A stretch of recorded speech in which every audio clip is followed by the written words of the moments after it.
It's a motherfucking Steve time. Hey people, today I want to talk to you about faking wisdom. If you watched Steve's Time 15, you might have noticed that I somehow touched this subject. I think that it deserves its own video. In today's society, it's not that difficult to figure out what to do to seem to be more intelligent or even wise.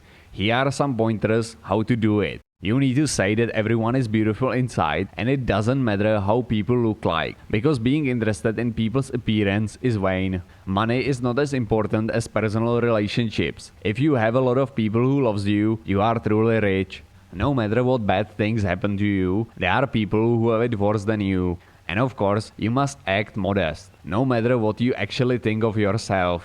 If you do these things, majority of people will actually think that you must be so wise. It's a kind of a paradox of an average intelligence. If you imagine the classical bell curve of IQ, you can see that about 70% of people has IQ from 80 to 120. These people are the easiest to manipulate, because they are smart enough to be convinced about something, but not smart enough to see through the bullshit. But of course, majority of people who are bullshitting like this are also average intelligence, which means that we have a huge group of people which is still trying to bullshit each other. You can easily observe this bullshitting process on Facebook. In many cases, you can see something that can be described only as circle jerk of tolerance. Of course, the funny thing is that the people who do that are usually the least tolerant people, which just nicely shows that there is a big difference between who they are and how they are trained to fake their identity and moral wisdom. Don't get me wrong, I'm not saying that being an opposite way is a solution, but maybe it would be nice if people were actually acting on what they say. If they fake it already, they could also start doing good things. No one would care if they are just faking the willingness to do these things. What would count would be the result. But since there is a big difference between what they do and say, it makes them look just like a bunch of hypocrites.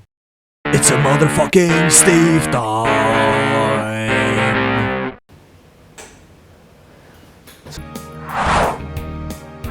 To ask me a question, just send it to Trolls News with a subject, a question.